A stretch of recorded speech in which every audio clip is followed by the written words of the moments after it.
Electricity இல்லாம நம்மளால இருக்க முடியாது அப்படிங்கிற நிலைக்கு நாம வந்துட்டோம். அந்த அளவுக்கு எலக்ட்ரிசிட்டி அப்படிங்கிறது ஒரு அத்தியாவசியமான பொருளா இன்னைக்கு மாறிடுச்சு. எலக்ட்ரிசிட்டி ப்ரொடக்ஷன்ல இந்தியா பாத்தீங்கன்னா உலக அளவில் 3வது இடத்துல இருக்கு. ஒரு வருடத்துக்கு இந்தியாவில் உருவாகக்கூடிய எலக்ட்ரிசிட்டி மட்டுமே பாத்தீங்கன்னா கிட்டத்தட்ட 1844 டெராவாட்ஸ், அதாவது 847 பில்லியன் யூனிட்ஸ்.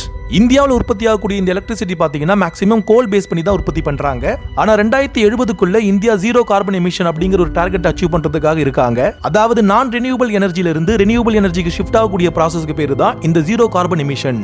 அந்த வகையில் இந்தியாவோட மிகப்பெரிய ஒரு ரெனியூவபிள் எனர்ஜி ப்ராஜெக்ட்டை குஜராத்ல இருக்கக்கூடிய ரான் ஆஃப் கஞ்ச் அப்படிங்கிற பாகிஸ்தான் பார்டர் ஒட்டி இருக்கக்கூடிய ஒரு சால்ட் டெசர்ட்ல ஆரம்பிச்சிருக்காங்க.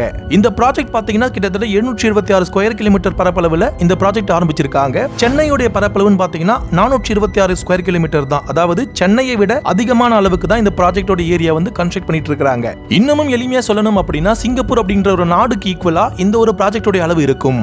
இந்த ப்ராஜெக்ட் மட்டும் பில்ட் பண்ணி முடிச்சிட்டாங்க அப்படின்னா ஒரு வருஷத்துக்கு 30 ஜிகாவாட் அளவுக்கான மின்சாரத்தை உற்பத்தி செய்ய முடியும்.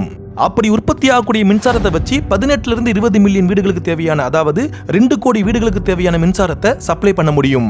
இந்த ப்ராஜெக்ட் மட்டும் சக்சஸ்ஃபுல்லா முடிச்சிட்டாங்க அப்படின்னா உலகத்திலேயே இந்தியால மட்டும்தான் லார்ஜஸ்ட் ரெனியூவபிள் எனர்ஜி இருக்கக்கூடிய ப்ராஜெக்டா இது மாறும்.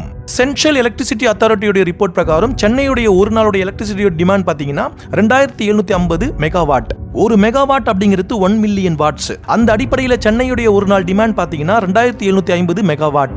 ஒட்டுமொத்த தமிழ்நாட்டுடைய ஒரு நாள் எலக்ட்ரிசிட்டி டிமாண்ட் பாத்தீங்கன்னா 19000 மெகாவாட். 1 ஜிகாவாட் அப்படிங்கிறது 1 பில்லியன் வாட்ஸ்க்கு ஈக்குவல்.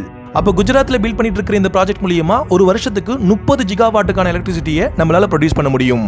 இந்த ஒரு ப்ராஜெக்ட்டை நம்ம ரொம்ப சாதாரணமா எடுத்துக்க கூடாது. நம்முடைய ஃபியூச்சர் பாத்தீங்கன்னா நான் ரெனியூவபிள் எனர்ஜில இருந்து ரெனியூவபிள் எனர்ஜி நோக்கி தான் நம்ம நகர போறோம் அப்படிங்கறத இது மூலமா நம்ம தெரிஞ்சுக்கலாம். சப்போஸ் இந்த மாதிரி சஸ்டைனபிள் எனர்ஜிக்கான ப்ராஜெக்ட் நிறைய இடங்கள்ல பில்ட் பண்ணிட்டாங்க அப்படின்னா இந்தியா எனர்ஜிக்காக மற்ற நாடுகள்கிட்ட கையேந்த வேண்டிய நிலை இருக்காது. இந்த ப்ராஜெக்ட்டை பத்தின உங்களுடைய கருத்து என்ன அப்படிங்கறத கீழே கமெண்ட் பாக்ஸ்ல தெரியப்படுத்துங்க.